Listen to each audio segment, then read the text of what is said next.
Today, the one and only Steve-O. Susan dragged him into the studio, so we're going to talk to Steve-O in a few minutes. You can't see him yet. He's already posing down for you guys, but he'll be in here just moments.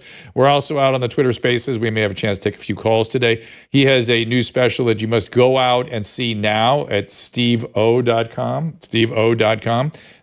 Whoops, there's somebody else's book. There it is, The Bucket List, which I have seen some of so far, and I'm going to talk to him in a few minutes about how difficult it is for me to watch his stuff, but let's get to it. Our laws as it pertains to substances are draconian and bizarre. The psychopaths start this way. He was an alcoholic because of social media and pornography, PTSD, love addiction, fentanyl and heroin. Ridiculous. I'm a doctor, for sake. Where the hell do you think I learned that? I'm just saying, you go to treatment before you kill people. I am a clinician. I observe things about these chemicals. Let's just deal with what's real. We used to get these calls on Loveline all the time. Educate adolescents and to prevent and to treat. If you have trouble you can't stop and you want to help stop it, I can help. I got a lot to say. I got a lot more to say.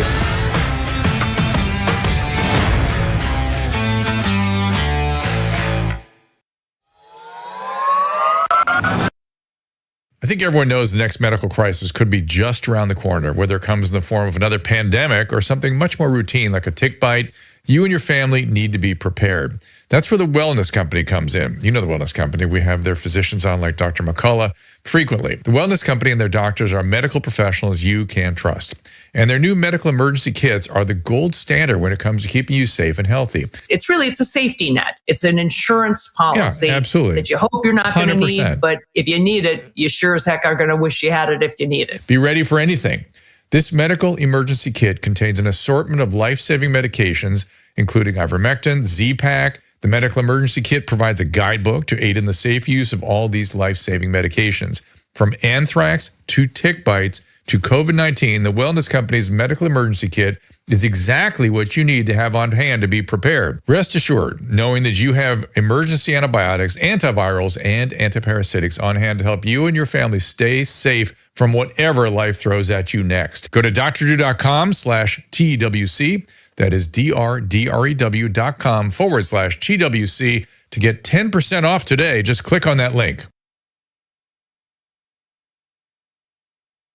There you go. Speaking of cattle, it's Steve-O in the house. Welcome, my friend.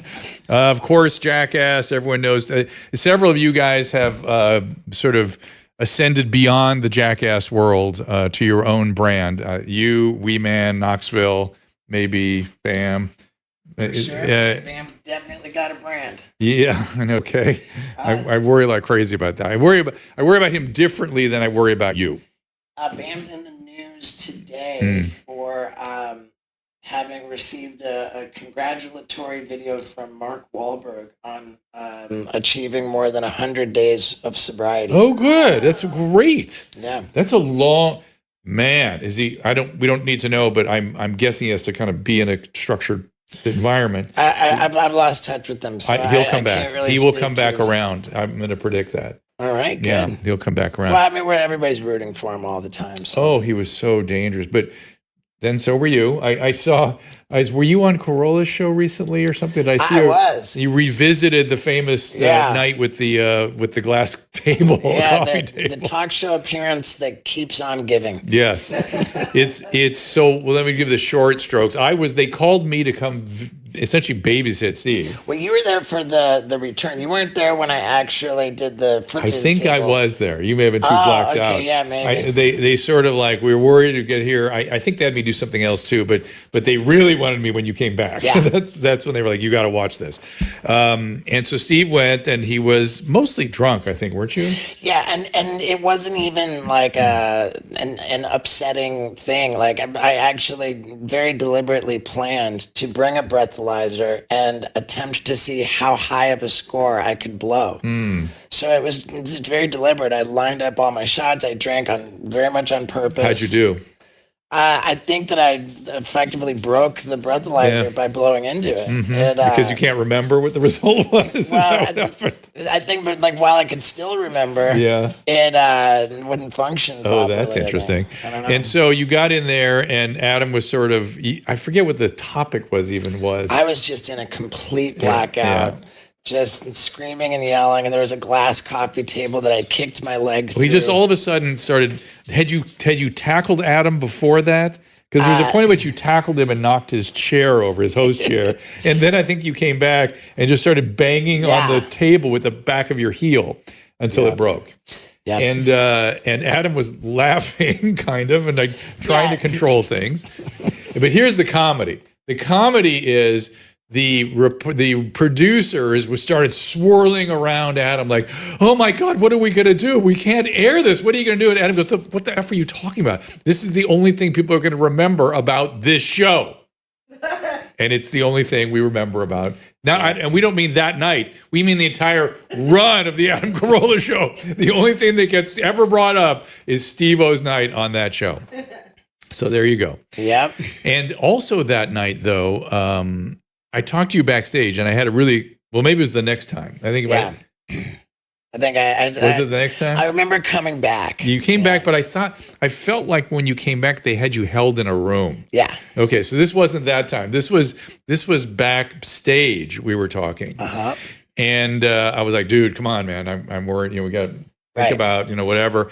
And Steve-O turned to me and he goes, and he'd said something like this to me before, but for some reason that particular evening stays with me. He goes, stop it.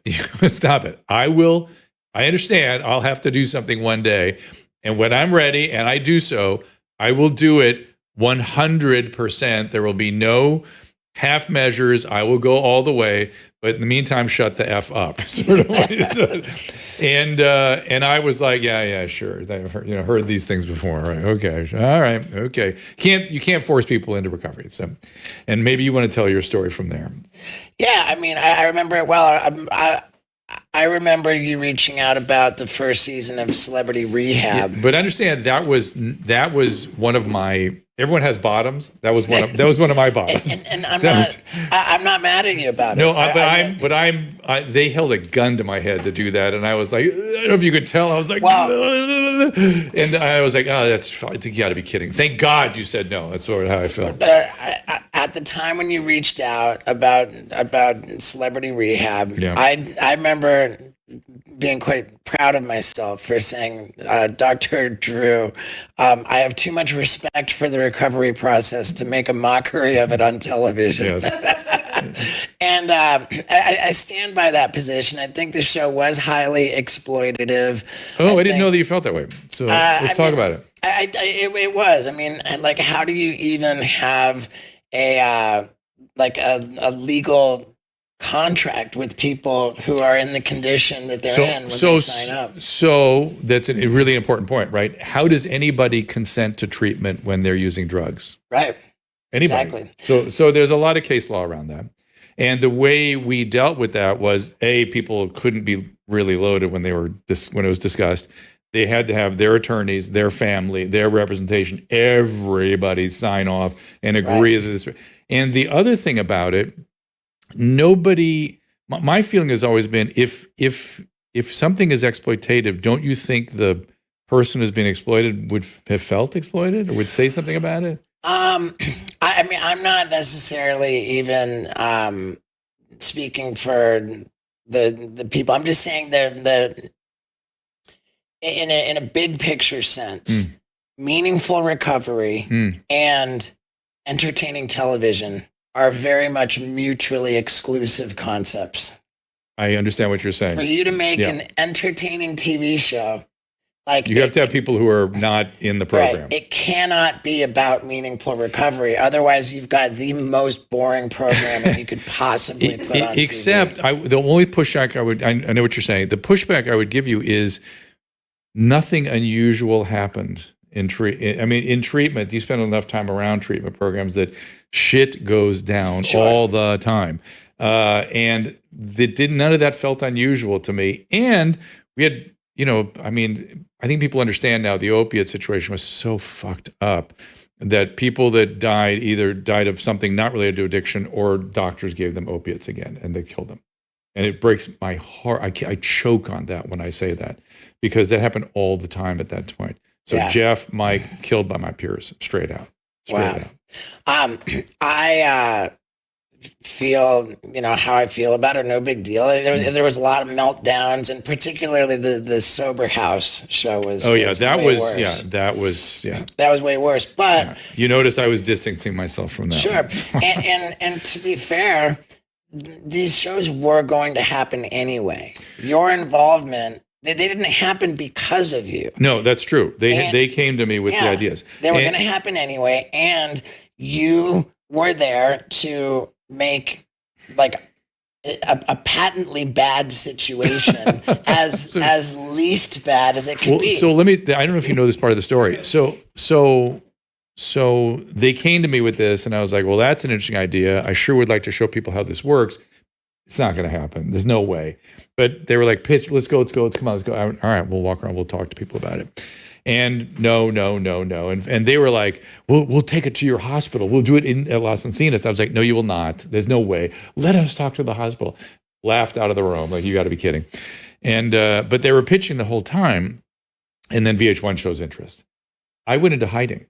I was like, oh shit. I did not expect anybody to actually want to do this. Although I like the idea of pulling the curtain back and really showing people what treatment is. And after about 2 months of hiding, Bob came into my office, and no one put him up to this. He came in and he said, I am so sick of us we treated a lot of celebrities then, nobody knew about it. But they would always, TMZ and these outlets would always be making fun of them and saying they were on some kind of spa vacation and they were just making excuses for their behavior and all that shit that goes on. And he goes, I am so tired of these people being treated like this. When we have them here, they're working hard, they're sick, they're getting better. We should do a TV show where we show this. And I was like, what? I was like, wow. And I said, you really think that's what we should do? I said, and he goes, oh, absolutely. I said, well, funny thing, somebody's going. So I said, Bob, I will go forward, but I have lots of concerns, and we did. That's what we did. I mean, you upheld your Hippocratic oath. That is my position. Well, you were there to do no harm, but you were in a harmful situation.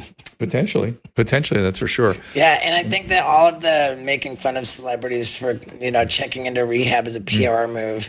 I mean, that's a real thing. Celebrities check into rehab as a PR move all the time. I don't know that is it? Do you see that? Do you actually? Because I see them. 100%. See, because our guys seems to get in trouble. The guys we were treating we're just sick and we're being treated like the rest. And I think that's what Bob was talking to. And I think people go to treatment. It's weird. I mean, you never even know what they're talking about when they say rehab now. Right? Rehab is this general category for seeing a therapist. Well, I mean, I think that you hear about people going into rehab for mental health reasons. Correct. And that's just, to me, I always read that as they don't want to admit that they're on drugs. Well, there's one of two things. They're either sufficiently drug addict to meet criteria for admission. You have to meet criteria to rehab. So they are saying if you went to a drug rehabilitation program, you are saying you are a drug addict. You have to meet those criteria. Or you were admitted to a psychiatric hospital. Right. And people will never use that term, which drives me insane. Why do we treat psychiatric hospitals different than any other kind of hospital? Didn't the lady from the Vanderpump show, Lisa Vanderpump? Rachel Leviss. Okay. She went to like purely psychiatric thing after that whole Tom Sandoval thing. The Scandoval. Yeah. It was called Scandoval, yeah. But there's so much to talk about. We don't need to dredge up the past. All right, but I thought that was an interesting conversation. Yeah. And I, to the extent that I can throw in my 2 cents to clear your name, because I know that even Robin Quivers. Well, that's a different thing. It's a different problem. She was mad at you for celebrity rehab. No, she really wasn't. Okay. She was mad at me because my research partner and writing partner, Howard, called him in to give the narcissism inventory to him and the staff. And Robin's score was the highest we'd ever seen. Oh, wow. And we presented it to her on the air. And Howard thought it was the funniest thing he'd ever heard. He thought it was the greatest thing ever. That didn't make her mad. She just was kind of pushing back on it, and they made fun of it and the usual thing. What she got mad about, and this is my fault. She got mad about, we then wrote about it in our book. We wrote a book about narcissism and celebrity, and we just reported who got the highest score, who got the lowest score. Objectively. Just who got the highest score.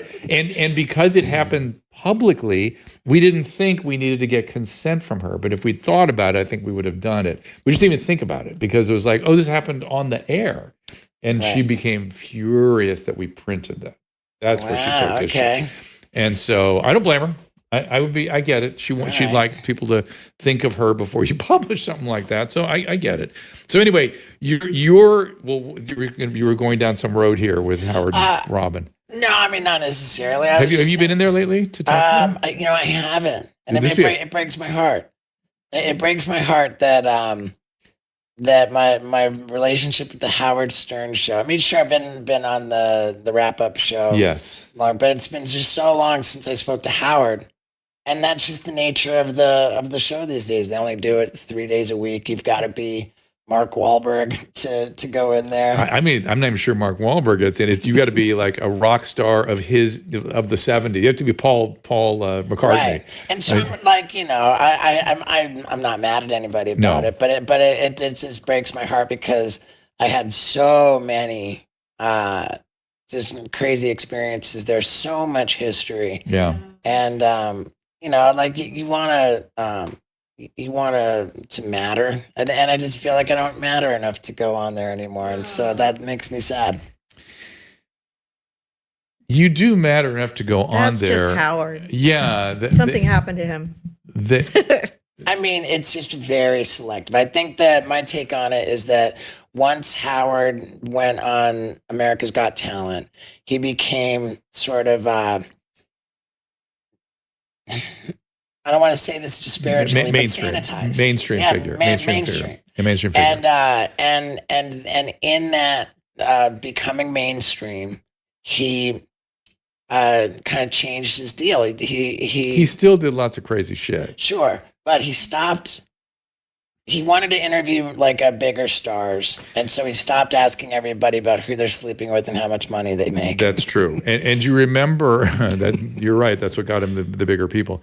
But you remember that he remember that tape that leaked where he was the conference with his own staff. Yeah. But really, what he was saying was, I want bigger guests. That's what he was saying. That's the bottom line. He was just asking guys to give. I didn't see any problem with it, by the way. That's what he wants. He's an ambitious guy. Yeah. And lo and behold, he can get it, right? I mean, he has done so. Yeah. I mean, I worship Howard. I revere him. So and that's just why I'm sad. Yeah. So I have similar kinds of feelings. And yet I sort of feel like it would be odd if I went in there now. Like I don't belong in there. I mean, I gotta believe that the feeling that the ship has sailed is with me too. but it's not about your career. It's just about who they're interviewing now, and sort of the change of vibe there. Well, no, he wants bigger guests. So I guess. Who did he have in there the other day? And I was listening to it, and I thought, well, this is kind of interesting. But I'm most interested now when he's talking to the Whack Pack. Right. That's still what I'm most interested. Yeah, absolutely. And I don't think they should lean into that. I don't care about rock ballad writers from the 70s. In fact, if you really look at the lyrics of that era, oh my God. Abuse of children, sexual abuse of children, misogyny, glorifying substance addiction of all types. And nobody pushes back on Led Zeppelin or the Eagles or people that were just doing. I mean, it was all about driving into town in a van and meeting a 14-year-old who's barefoot and kicking her out in the morning because I'm a rambling man. What are you going to do? It's like, are you kidding me? Right. So, okay, so looking back on the pandemic, I noticed that the clip which Everybody show. The guy was everybody didn't get to see that, but we were talking to Harvey Reish. But it's all right. It's all right. Harvey Reish is On the who's podcast. a famous Yale epidemiologist, brilliant dude, and he was talking about mask wearing. In this he was talking about mask wearing. He said that that scientifically, trying to prevent the spread of the coronavirus by wearing a mask is like putting up a chain link fence to keep mosquitoes out. Right, that's right. And that is a very powerful visual. Mm-hmm. But what killed it for me on the mask thing was a single tweet that I saw, which said, "Farts go through boxer shorts and jeans." You need to publish a book of philosophy. I think that's what your next move is. I mean, that just ended it for me. As soon as I read that farts go through boxer shorts and jeans. Yeah. Well, you know what's absolutely fascinating? So listen to this. This is something we've not gotten into yet on any of these streams. But I'm going to be interviewing a woman who is a not even British, I think she might, she's a British pathologist. And she early on threw the BS flag on what was going on and started studying things. Like, what's going on here? Why are we so crazy? You can't prevent transmission. You can prevent droplet transmission, but these respiratory viruses are spread by aerosols, which go 30 feet, 60 feet, and hang in the air. The masks do nothing for that, or almost nothing. And she discovered that in the early days of the germ theory, there was a politicization. They politicized that, and the politics erred on the side of this old notion that smells carried infections. They call it the miasma or something. It would make sense that they do. Right? It intuitively makes sense. And so when they finally got the germ theory in place, fluids, droplets, contact, transmission, they completely vilified anyone who came up with any notion of aerosol transmission because it was the old smell transmission theory. And that stayed around for 100 years. And that bias was in the system when we created these crazy ideas. I mean, yeah, it's just such a tragedy how devastating it was to. I mean, like the effects of the pandemic are gonna. I mean, it's never gonna go away. Like the way I'm very, very bearish on the world. Oh, tell me more, dude. This is an interesting talk you guys don't ever have. That's not like you at all. Well, I'm just saying like that. Like we live in an age of mega threats. There's a guy who wrote this book about mega threats. That's true. With the climate change is a mega threat. The debt is probably the biggest thing. The disparity of wealth. Yeah. The fundamental argument, with respect to debt that Peter Schiff makes, that like the sovereign debt, national debt. Yeah. Yeah. I mean, all kinds of debt, really. Yeah, yeah. But it's not sustainable. It's a house of cards. It's effectively a Ponzi scheme, and it's all just going to collapse. And what drives that kind of fundamental reality that it's all going to collapse is the printing of money. And it was the pandemic that inspired more printing of money than anything in history. Really. Oh my God. Yeah. Like there's crazy statistics like of money in circulation right now. Like, I don't know if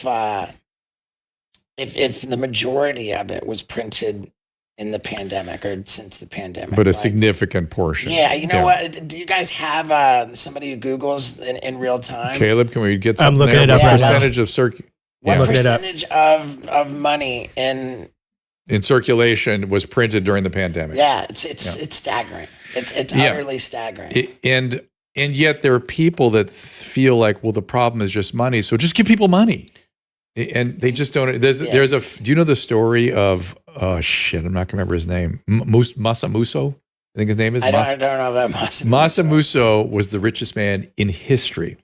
He was a Malian king in Central Africa. He's the king of Mali.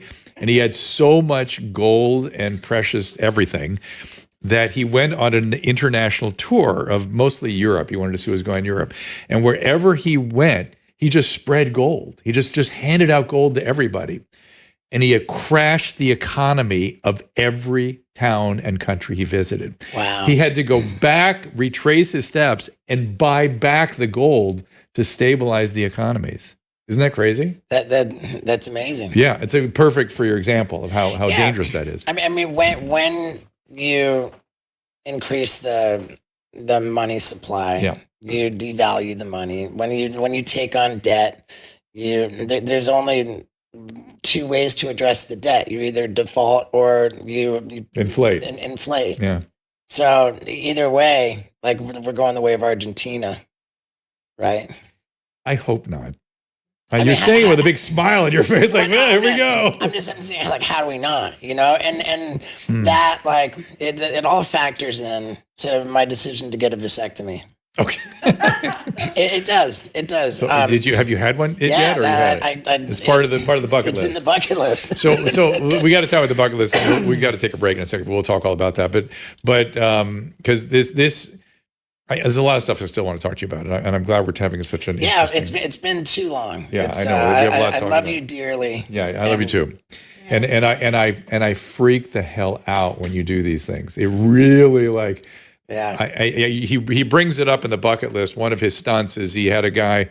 I said, where does this doctor, this anesthesiologist do this in Argentina, in Mexico or something? Did you go down there? But he did a spinal tap on Steve while he was standing up and injected a spinal anesthesia, and at which point he pulled out all the material, and Steve-O went on a run.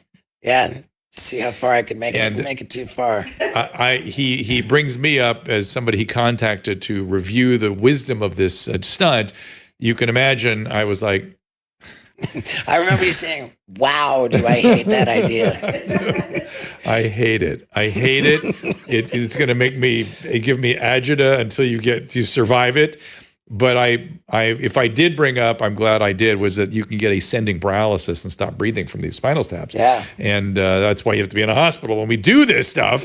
But no, Steve does it out in the field and gets an ascending paralysis. Like actually in a field. Literally in a field where he went running. Were you barefoot even? Yeah, I was wearing nothing but a thong. And so just to add to the hilarity, they start hitting him with tasers and paintball guns. Yeah, but I mean, if you're gonna be paralyzed, why not wake up with pain? Well, you gotta figure out if it worked.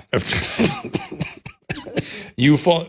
Don't laugh at him. She's like, this is the problem. Women laugh at this shit. And you're like, It's a nervous laugh. What's the next thing I'm going to do? It's all good. Turn to your camera. There you are. There's Susan.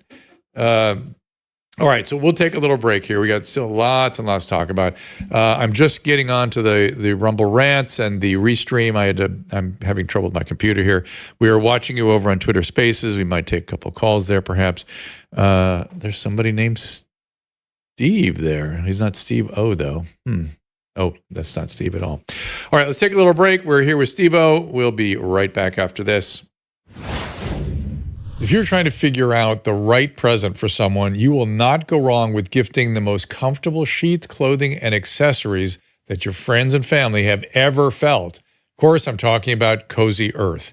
Cozy Earth has the softest and most comfortable sheets, blankets, towels, PJs, joggers, and more, guaranteed. Susan and I love them. In fact, we still have Cozy Earth sheets on our bed. I slept in them last night. I was thinking of how great they were. And look at this. I'm wearing one of their super comfortable t-shirts right now. I just can't get enough of Cozy Earth. Their sheets are durable, machine washable, and come with a 10-year warranty against defects. So no surprise that Cozy Earth's brand has been featured on Oprah's Favorite Things for 5 years in a row. Whether it's their luxury pajamas, super soft bedding, loungewear, or plush bath towels, you will love shopping and gift giving at Cozy Earth. Here's my gift to you this holiday season. Go to CozyEarth.com, enter code DREW to save 40%. That's CozyEarth.com with code DREW. CozyEarth.com, code DREW, save 40%. Thanksgiving is almost here, which means it's time for the best Genucel sale of the year. Just in time for the holidays, save over 60% off both of our personally tailored Genucel skincare packages at genucel.com/Drew, so you can look your very best at all of your Thanksgiving gatherings. Look 10, 15, 20 years younger, guaranteed, with the best natural skincare anywhere. Take advantage of Genucel's best sale of the year and say goodbye to fine lines, crow's feet, puffiness, and dark spots. The Genucel experience is like no other, but don't take my word for it. You will look and feel your absolute best or your money back, no questions asked. So for results in 12 hours or less, Genucel's immediate effects is included for free. Plus, if you go to genucel.com/Drew now, you'll get a free upgrade to priority shipping. That is genucel.com/Drew, genucel.com/Drew.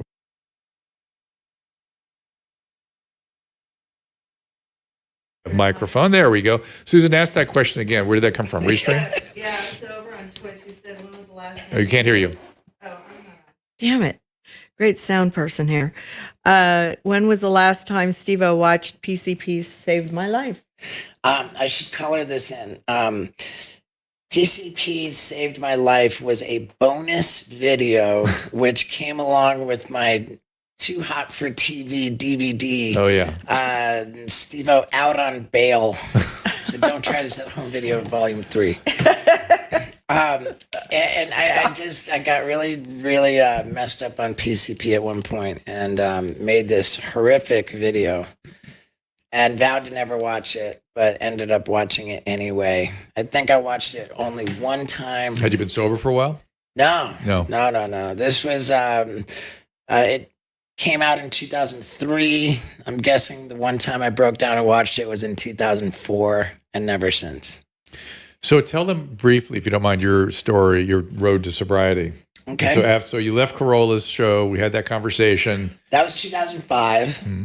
And I'm not going to say things were still working, but you thought they were. Yeah, I mean, 2005. I certainly wasn't ready.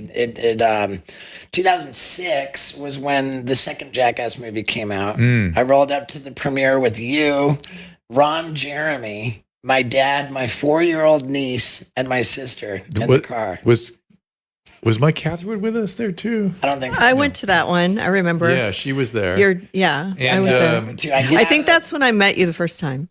I believe it. I got out of the limo, pulled out my wiener, and peed all over the red carpet. I remember that. That was kind of the beginning of the end. 2007 was an absolute disaster. 2008, I was actively broadcasting my downward spiral in real time. Yeah. With the use of MySpace, YouTube, and an email list of roughly 200 people, which you were on. Rad email. The rad email list. It had Baba Booey. It had Dr. Drew, Lars Ulrich every powerful, influential person who had the misfortune of me getting their contact info was on it. And it just got to a point where... And we all started talking. We were all like, oh, shit, what are we going to do here? How do we deal with this? What's going on? Yeah. And it was when you mentioned the motorcycle, I think. Right. I said that. I mean, in one spectacular week, I was arrested for both vandalism and felony cocaine possession. I was evicted. Hey, good times. I had... I had an eviction notice on my door of the "get the hell out of here within 3 days" variety. Oof. And I burned up. One of those days in jail. The other day on a 24-hour bender, and the final day, I swore to get footage. I said, Knoxville, bring a hot tub for me to jump out the window. Or at least bring cardboard boxes. But if you don't come, I'm jumping anyway, and I'll find out how many bones break when I splat on the concrete. And he was not talking about jumping out a second-story window. It was a second story. Was it? Okay. It would have been a 25-foot fall. And there was a point you were going to drive the motorcycle. That was my idea for the living room. Okay. Yeah, there's a limit. So I said, show up or I'm going to jump anyway. I'm ready to die. And that qualified me for California's 5150 law. That was when Knoxville called me right there. And you said he qualifies for 5150, which means that he can be locked up involuntarily in the psychiatric ward for 72 hours. I don't care if you have to tie him up, beat him up, lock him in the trunk of a car, but get him to the hospital. I said, it's almost 100% right. I said, you have tied him up and beat him up many times. And I want you to do that again and get him to the hospital. Because this is not something you've never done with Steve, so let's do it now and save his life. And Knoxville is like done and done. So Knoxville responded to my email to the 200 people. I think he responded to all 200 people too, where I demanded that he come with the hot tub or the cardboard boxes, and he wrote, "What's with the early call times? Sheesh. Can we make it noon?" Because I think I had said 10 a.m. And he said, can we make it noon? And the reason why he wanted to push the time to noon was to get organized with 8 people to show up for the intervention. But yeah, I scheduled my own intervention. Without knowing it. Yeah. And I've been clean and sober ever since. That's crazy. Yeah. Yeah, and 15 years. And to highlight what he said at Adam's show, he went. The only other person I've seen do that really was, believe it or not, Jack Osborne. Okay, and he was 17 at the time, and I was like, oh, he goes, he kept saying, just tell me what to do, and I'll do it. And I was like, well, okay, but I'm not sure you'll do it. And he did it. He did everything I told him to do. Only recently have I been more liberal about naming you in my story.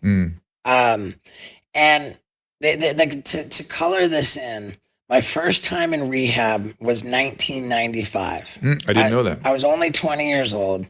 My mom. You were in clown school then or something? No, that was 2 years before clown school. Oh, I didn't know. It was 1995, 20 years old. And I got locked up for drunk driving. My mom said that she wouldn't bail me out of jail unless I went directly to rehab. So while I was in this rehab in 1995, one of the counselors said something to the effect of, 95% of alcoholics never achieve long-term sobriety. He said these dismal statistics. Yeah. And I remember thinking like, wow, even if I was really into the idea, I would have like a 5% chance. And I made a conscious, deliberate decision. Screw it. Screw it. I've seen that happen a lot. Yeah, those statistics They're kept me loaded for another 13 years. I have no doubt. And then when I was in that psychiatric ward, and they changed my status to 5250, so I was in the psychiatric ward long enough to kind of come to realize that it was time. 2 weeks. Once I made that decision, it was the very same statistics that now were going to keep me sober. Oh, interesting. Because I knew that the odds were very badly against me. I knew only 5% of alcoholics and addicts achieve long-term sobriety, or somewhere in that vicinity. And so I knew that if I was going to do this, that I had to give myself every advantage. And I went from the psychiatric ward at Cedars-Sinai Hospital, which doesn't even exist anymore, straight to your hospital, Los Encinas. And when I got to your hospital, you were the director of the chemical dependency unit, meaning that you ran the rehab. I said to you, I don't want to waste my time. I said, I know the odds are not in my favor. And if I'm going to do this, I do not want to waste my time. So I want to give myself every advantage I possibly can. And that's why, Drew, I said, however long you recommend that I stay in Los Encinas, this rehab, I want to stay significantly longer to give myself a better chance at getting this right. I want to be in that 5%. Well, where you really gave yourself that chance was when you went to the sober living. Exactly what you said. You said, I'd love to hear that. I'd love to hear that you're so committed. But you said, that you did not recommend that I stay in Los Encinas Hospital for more than 30 days. No. You said, however, after that 30 days, I strongly recommend that you go into a sober living, into a safe, structured environment. And usually I won't tell people how long I'm thinking at that point because it overwhelms them. Right. But I was thinking in my head, minimum 1 year. I never imagined you'd stay 2, which was like, oh, you're going to do fine. Because the longer, the more, the better. Right. It's very simple. I've never, ever heard of somebody staying in sober living for too long. No, it's never happened. It's never happened. There's no such thing. And I've also never heard of anybody who stayed in sober living until they had 2 years of sobriety, not still being sober to this very day. And especially after their initial treatment. That was like, that's exceptional. So congratulations. Yeah, and I think even in my book, I don't even know if in my book I identified you as the chemical dependency. It's whatever you feel. It's whatever you're feeling. Yeah, you know, I've certainly never in the recovery sort of community world. Yeah. I don't like it doesn't to name you. Yeah, but yeah, like you were part of my my journey, and I remember way back then, like you were. Even though you ran the unit, you wouldn't be my doctor. You said because I'm your friend, we're too I close, can't be your doctor. Yeah. So it was the guy Blum. Blum. Dr. Blum did. And Dr. Blum was my doctor. Yeah. And we had this thing like we're friends. It's not a doctor-patient thing. But then at some point, and specifically in 2019, I came to you. To get an HIV test. Yeah. Because my fiance was just furious with me that I had given somebody a tattoo without wearing gloves. Yes. And it made no sense to me. I was like all choked up on the tattoo machine. Like I didn't even get any ink on myself. Like it was the tiniest, quickest. I tattooed Yo Mama's name on a guy's butt cheek. Like, and she's like, oh, we can't have sex without a condom for 6 months, and you got to go get tested. And so I came in, went to your doctor's office. Yeah. And you took my blood. They ran the panel. I asked for 2 test tubes. Was that time? Yeah, blood. I remember giving the extra blood. Yeah, I was like, can I just get a couple extra test tubes just in case I come up with an idea? And lo and behold, he did. and ever since then, I've identified you as my primary care physician. Well, you remember we had another chapter that way. Yes. Yeah, but that was a long, long time ago. It was, but I do get your colonoscopy. I get your colonoscopies and all that stuff, which I love because I'm thinking, oh, good, he's taking care of himself. That's all I really care about. Is you're getting. It's great. Maybe it's time to get your PSAs done too. I don't think you've done that. Yeah, I've got so many questions. Are you familiar with this story about Dana White going to a guy who, with like notorious accuracy, like predicts how long you're gonna live, like with blood work, with whatever. Yeah. I'm not even sure. You're talking about Gary Brecka? Not even sure what what there are people that have sort of actuarial sorts of data like that who worked for insurance companies where that was their job. Wow. And they're pretty good at it. Dana White was told that he had 10 years or less to live. Wow. And just about face, like complete 180, like visually to look at him. He's leaned out quite a bit. Oh my God! If you can bring up an image of Dana White's before and after, so like he and I was at the fights in Madison Square Garden. I met this lady. She identified herself as the wife of the guy who did this, and I'm dying to get in there. And figure out what I can do to increase to pull the Dana White. Longevity is an interesting area. I will give you a book. Is Outlive here? The book Outlive? Peter Attia is your best scientist, and he does increase people's It's in the library. Okay, you have to pay a ton to go get evaluated by them. But was it Peter that did it? Was it Peter Attia maybe? Sage. Well, Sage is the wife. That's Gary Brecka's wife. Okay. Yeah. So, but Peter Attia is a cancer surgeon who now dedicates his life to longevity. Is Sage working? Yeah, we know Sage very well, and he wrote a book called Outlive. And if you're really interested in this stuff, it's the best scientific breakdown of this stuff. Is this so? I'm going to give you that book, my version. I love it. This Dana White before after. Yeah. Yeah. That's on the right, and then that's him on the left now. Yeah. It's insane. Wow. You know what else I've been really interested in? You said that I should go to an endocrinologist to get my testosterone checked and see if I'm a candidate for TRT. I don't know why I told you that, but maybe you said that's what Mike Catherwood did. Went to an yes, he has a very good person for that. Yes. If you don't recommend that I go to an endocrinologist? No, you got to go to somebody who specializes in this area, who really kind of knows what they're doing with it. But I do know, yes, we can get you that referral if you want. If I didn't have prostate cancer, I'd go on testosterone. Okay. I would. If I go on testosterone, does that mean that I have to be on it for the rest of my life? No, I mean, but you'll lose the benefits, when you come off. Okay. And you don't want to get more than just going to normal, And pellet therapy. You may be, but this is a little different than pellet necessarily. But in any event, it's a complicated area. It's a complicated field. Did you get stem cell? I did. Okay, so what did you get? That's what Gary Brecka does. Oh, okay. Yeah, Gary does. I'm getting stem cells in my shoulder next week. I went down to Medellin, Colombia, to get the fancy ones. Yeah, to BioAccelerator. Now, was that through Jason Ellis? Was that Jason? I had it in Costa Rica. It was amazing. Was that Jason Ellis? Did they use the placenta? No, they not placenta. Umbilical cord. Umbilical cord. Yeah. Yeah.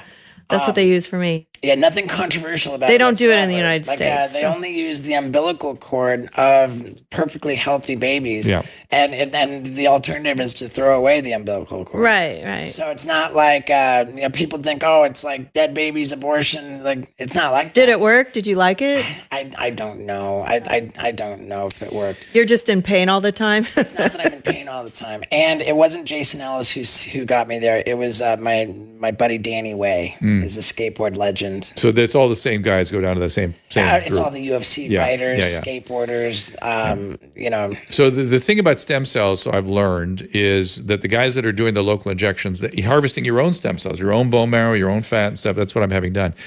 And they have pretty good results, but there's no money to fund randomized controlled trials because there's no pharmaceutical company that's interested in it. Right. Well, that's the thing is that crazy. As I understand it, people think that the stem cell issue is one of about abortion and stuff. But it's not that nonsense. And the reason that I had to go to Colombia to get the stem cell treatment is because it's not legal in America. And again, it's not legal in America because there's anything controversial about where the stem cells come from. Correct. What's controversial is that the pharmaceutical, the orthopedic, like the whole medical complex has no interest in.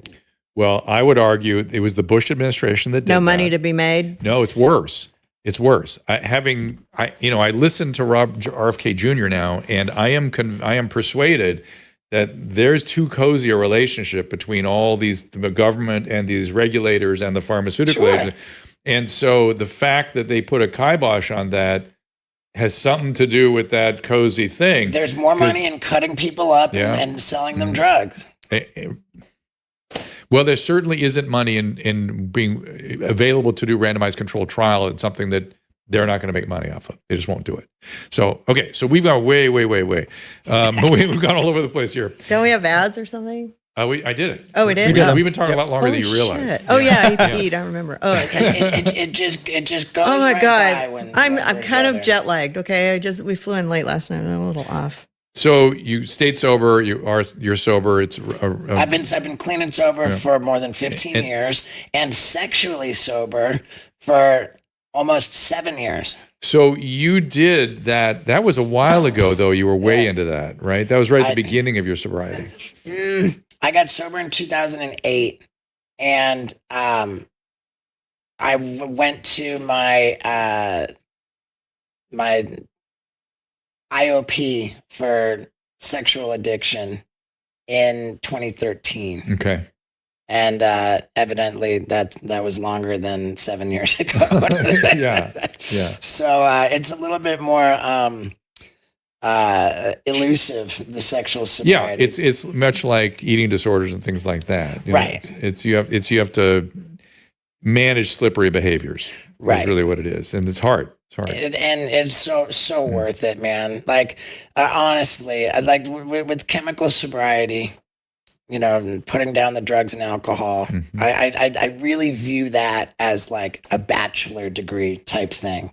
And then you move on to, it becomes a like addiction whack-a-mole, like it pops up in some other area. Well, what I call that is recovery versus full recovery. Like a full recovery is somebody that does, treats the trauma, does the therapy, looks at the sexual stuff, does the interpersonal work, and that takes time. It takes forever to do all that stuff, and then your sobriety's got to be kicking in alongside of it, and that has its own arc and changes, right? 10 and 15, those are big years. I know. Well, let's be honest. It drives me nuts when people say like what can be expected from a certain amount of time in sobriety, because like recovery is like. It's like fitness. Let's say you become a member of a gym. You've been a member of a gym for 5 years. There's no expectation for like where you're going to be at in your fitness 5 years later. It's all about how much work you put in over the course of those 5 years. Agreed. I bring up those milestones though, just because I have noticed people have certain kinds of issues at different stages in their thing. But back to Peter Attia and Outlive. Okay. Don't let me forget to give you that book.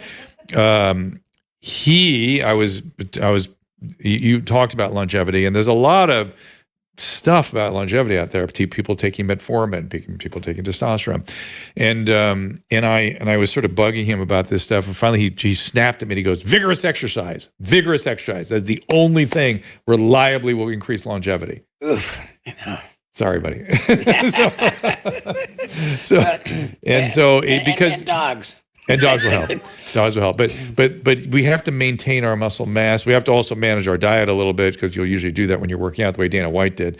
But you have to. You will lose muscle mass as you age, and that's a really critical piece of living a long time. Okay. So that's a thing. And I want you to read the book. He gets into all the details and stuff. And then, of course, medical screening, colonoscopies regularly, PSA regularly, managing your cholesterol, blood pressure, all that kind of stuff. So it's all very, very, very important in terms of optimizing longevity. And then, Charlie Munger, who just died, kept saying, my biggest risk is fall. And he's right. That was the highest probability of somebody his age dying is from a fall. Wow. And so, and his partner, Warren Buffett, said, break a sweat every day. Oh, is that right? Yeah. He's right. He's absolutely correct about that. That's vigorous exercise. Yeah, there it is. Do something that causes you to sweat every single day. Now, whether we will come up with, there's something called rapamycin that's been advocated. There's a lot of things that have been advocated. I take something called nicotinamide riboside, NR. I think that is I think that's a real thing. I've talked to the chemists that develop it. It goes at the oxidative state of our mitochondria, which is sort of tied into aging.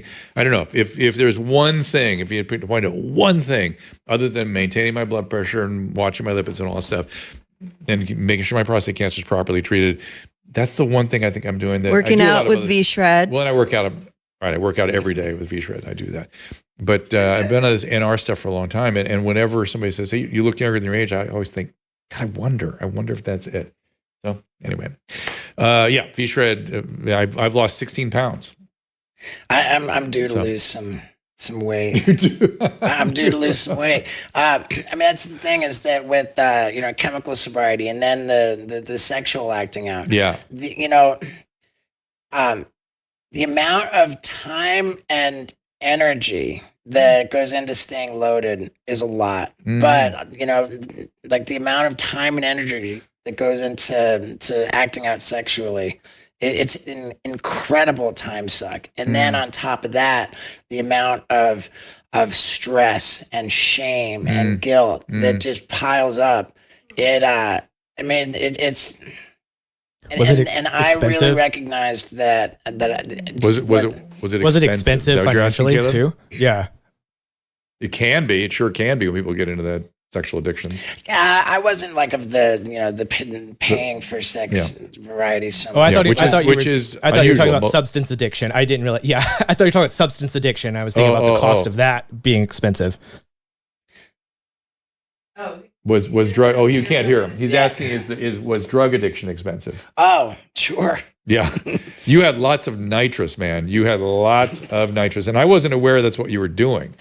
I thought it was all alcohol and stimulants, and nitrous will make you crazy. Yeah, I was a real trash can. Yeah. So like as I approached 40 years old, I thought, man, it's scary, the idea of becoming an aging attention whore, and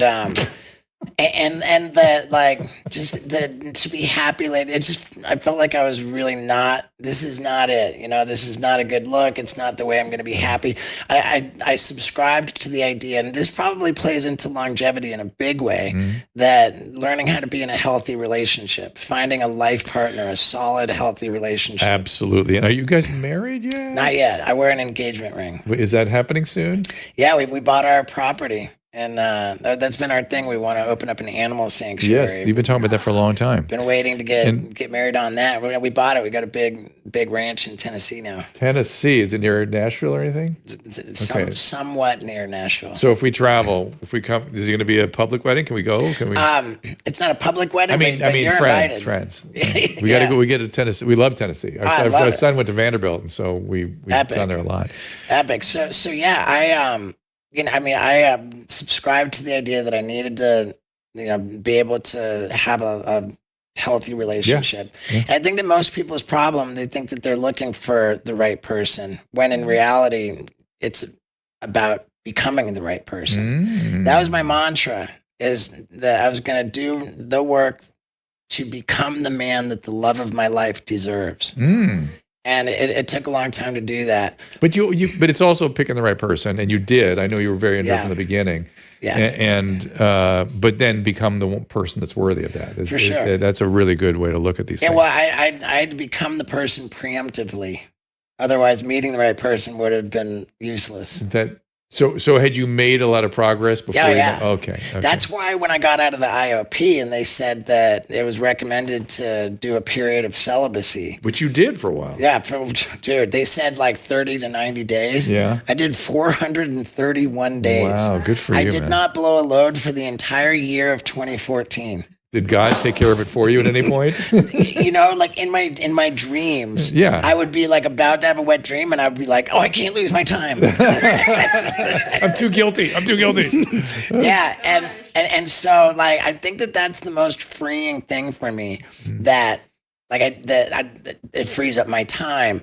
I'm free from the stress of like what health concerns do I have now?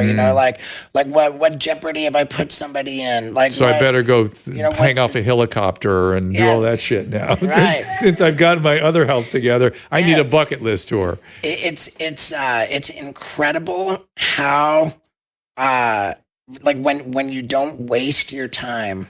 And when you channel your energy deliberately into accomplishing your goals. So somebody's asking, did you get aggressive? Did you get in fights? During my, oh my God, not in fights, but I was irritable. Unbelievably irritable. I would throw the craziest temper tantrums on like people for talking in comedy clubs while I was performing, or people for videoing the show with their cell phone. God, I would snap. And that hasn't even improved that much. If I'm honest, man, I'm too much of an attention whore for people to disrupt my show and just be cool about it. All right, so let's talk about where you're at and where people can find you and what they'll see in the bucket list. The bucket list is actually a love story about my relationship with my girl. The items on my bucket list. I mean, by the way, you open with that. The bucket list. Giving her the roses. Well, you almost kill yourself getting roses to her.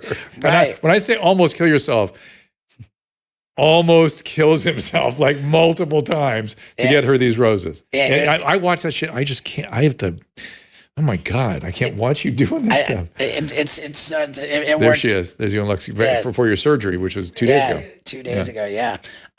So the bucket list is a multimedia comedy special where It's very high quality, thank super you. hhy quality. My Lux, my girl, is the production designer. She came up with the ideas for all the TV sets. Okay, in the background. so let me gush a little bit. The stunts that are not on stage are cinematic. I mean, like Tom Cruise cinematic. And then when you go into the audience and proscenium, that's fun as hell. That's a very cool environment. It's a lot of TV sets, a lot of. It just feels like you, frankly. It's the culmination of all of my work in every area, and I'm just so thrilled with it. The stunts on my bucket list were things that, for the most part, I would never have been allowed to do for Jackass, like epidural sprints, right? Like stolen general anesthesia being administered while I'm riding a bicycle. Oh, that was the other one you called me about. Yeah. Ejaculating simultaneously while falling out of an airplane. As is the custom, as people often do. Right. So there are vignettes like this, like stunt videos, which pay off each bit. And as the show unfolds, the bucket list items happen in descending order of my fiance's approval and support. So in the beginning, she's front and center, making it happen. Like she's in the bus when you fall out of the helicopter. Involved, like participating. Then she shows up begrudgingly. Then she stops showing up entirely. Then she's nowhere near and has serious problems with what's happening. And then we're navigating like dire conflict. And did you guys start fighting about it? Well, yeah. Oh, wow. Yeah, and we emerged stronger than ever.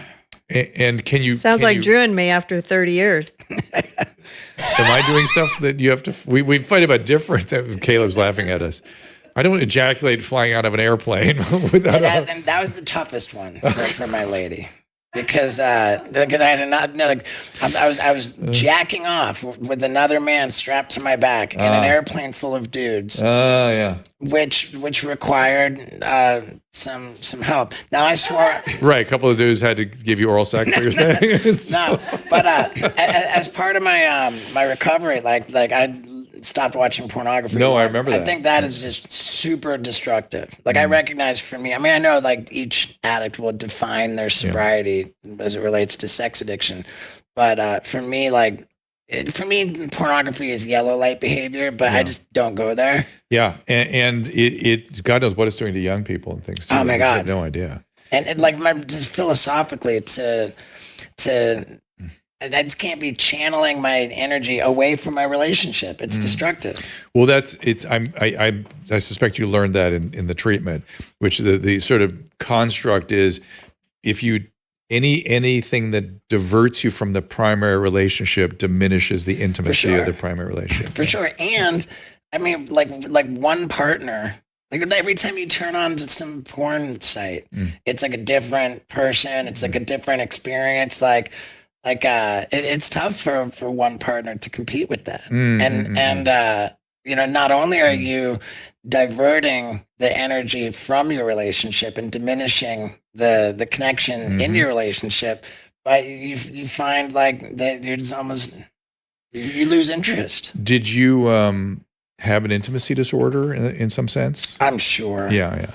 Because a sex addiction often causes that, any addictive stuff. What's always amazed me though is, in the first step, there's a whole big sexual inventory, right? Right. I'm always amazed nobody does that properly. They never. In the first step of SAA? No, of you're talking drug about the recovery. step. No, there's a second. Mostly, they'll usually give you an inventory in the first step. We, at least in our workbooks, we always have them. And the fourth step is where you come to, you really come to terms with it. But I'm always amazed how people just say, pip, pip, pip, and then nothing to see here. It's hard for them. Wow, that's interesting. I've never heard of a sex inventory in step one of. Usually just to sort of get people thinking about it. Get kind of, oh, look, there's something going on here too, maybe. I mean, for me, like when taking somebody through a step one, like a writing assignment, it's a powerlessness list and then an unmanageability list.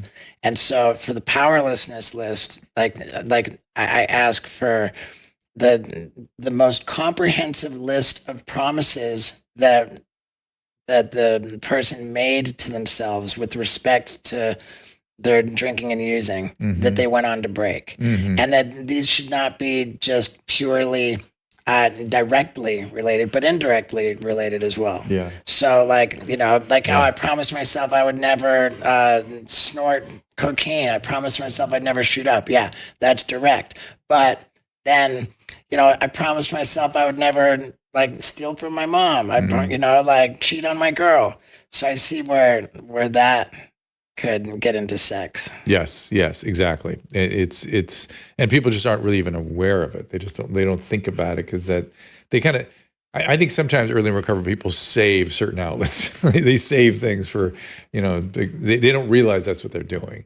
I mean, Bob Forrest developed a gambling problem not even early in his recovery, like later in his recovery. Wow. Yeah. How's Bob doing? I've been trying to reach him for like 6 months or 4 months. He hasn't called me back. So I think he's okay. I've heard no news is good news with Bob. Yeah, I've heard secondarily he's doing okay. But we should both reach out to him. It's been too long. Well, listen, we could talk all day. Susan, anything you want to ask Steve about? Anything? It's been a while since we've had a chance to chat. And so we have lots to talk about. How's Wendy? She's so great. The dog. I mean, like, it just breaks my heart. This is the dog that I found in the streets of Peru. That's crazy. More than 6 years ago. Well, Rex is under there. He's enjoying the show under your feet. Yeah. So. Let me ask you quickly with my knee. I had a meniscus repair. Partially torn meniscus. Yeah. I was told that the surgery was elective. That I could. They said some people will just go to physical therapy. Yep. Other people will do the surgery to clean up. Yes. To clean. Were you getting a lot of clicking, a lot of sticking? Not a lot of clicking, but he said that we'll go in and clean it up. Yeah. It's effectively a minimally invasive surgery, Yeah. arthroscopic. Yeah. But it's not a big one. It's just going in and scraping. Yeah, they said I'll only be on crutches for 2 days. Yeah. And then I can see it's not very swollen either. It's looking pretty good. 6 weeks of physical therapy, and then I'm back full force. Yep. My question for you is, am I actually going to be back full force? Will I be able to like skateboard aggressively? Yes. That's a qualified yes. Don't quote me on this. It depends how your physical therapy goes. Okay. So if you're wear a knee brace, maybe. So or a pad. So I guess the operative question is, does the meniscus get rebuilt through physical therapy? I'm guessing it wasn't a through and through tear. It wasn't, but the dog. What I remember in my propofol haze after the surgery was the doctor said that the torn piece of the meniscus had been folded under. Yeah, there's usually little pieces that flip up and things and cause irritation. So getting that off will make things a lot better. Right. So I did well to get the surgery. Yes, for sure. It would have been bothering you forever otherwise. Yeah. And did it swell up sometimes too? It not swell up, but what distinctly happened was some days I was like just debilitated by it, like limping, hobbling, and other days I felt like, oh wow, it's better. Yeah. So you shouldn't have days like that anymore. The bad ones. Good. You may not be perfect, but you won't have that kind of stuff. The thing is that there was no stunt or that caused it. Moment. This is just old man shit. It's old man shit, but there probably was something you just didn't notice. I didn't. On the ranch in Tennessee, you have the ranch. You got it. Oh my god. Yeah, there's a dirt trail that goes around the ranch, and it's got like inclines and up. And I bought a mountain bike to go ride around it, and I was I was on an uphill piece, and just determined, like, I'm not going to get off the bike and walk it. Like, come hell or high water, I'm going to dig and fight and ride up and I was just pushing way too hard to get up that hill. That might have been it. I think that's when it was. Catherwood lives on a ranch now in Austin. In Texas. Yeah, you should talk to him about the experience. It's great.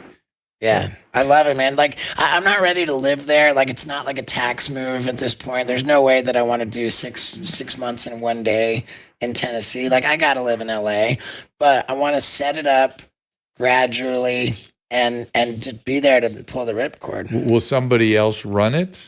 We already have somebody taking care of our good. pig. It's just a pig. You talked about it. Originally, you were going to raise dogs or something. We inherited a pig and a cat, and the whole idea is we want to have like a full animal sanctuary. Just all kinds of animals. Yeah, our all kinds of farm animals. Why did I get the impression there's a lot of dogs in your head?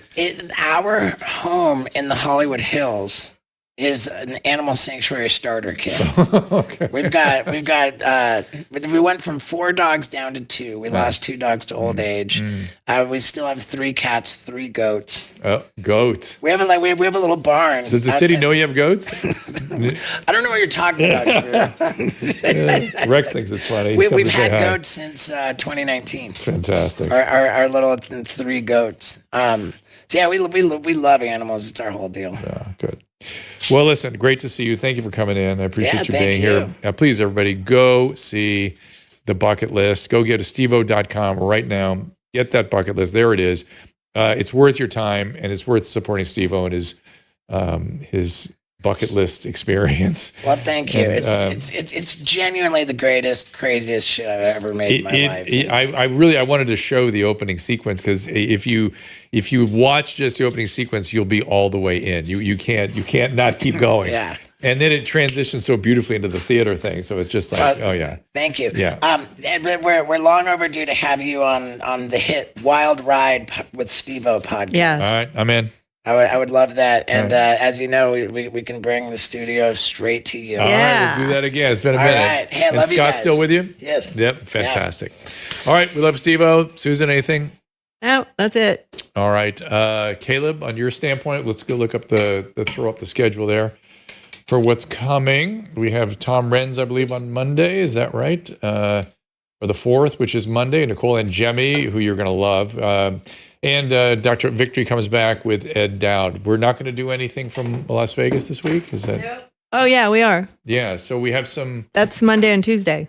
Oh, careful, Steve-O, don't fall. Oh, those 2 shows are from Las Vegas. Steve's leaving us. He's going to trip down the stairs. Are you running out? Yeah, Monday and Tuesday. We do it from V-Shred headquarters in Las Vegas. Okay, we're doing that. And then are we back on Wednesday? It looks like we are. He's trying to get Georgina to wake up. She's just laying like a dead potato. Georgina. Can we put her in yours? She has Cushing's. Can she go in your sanctuary? But yeah, we inherited her from my mom, and she was terribly obese when my mom died, and we got her sort of leaned up to this, and we were like, "What's going on?" They went, "We think she's got Cushing's," which I guess. Excuse for Rex.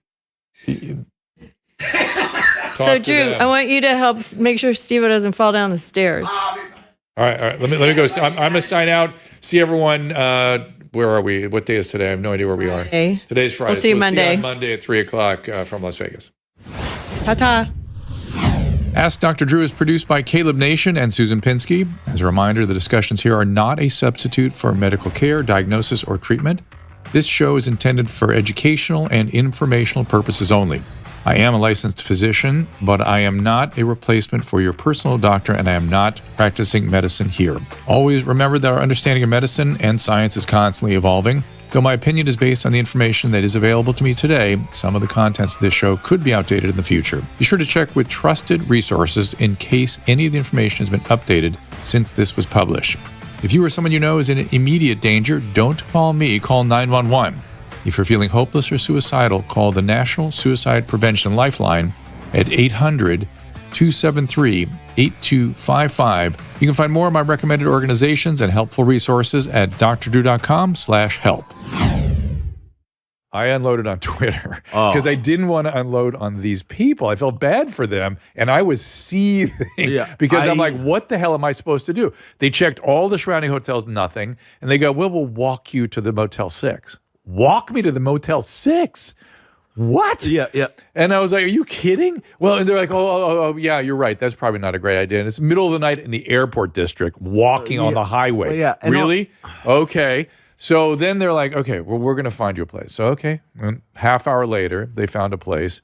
Get an Uber. I pay for. Of course. It should cost you more money when someone else makes a mistake. Yes. Get in the Uber. It is all the way completely on the other side of town. It took us 20 minutes in the middle of the night.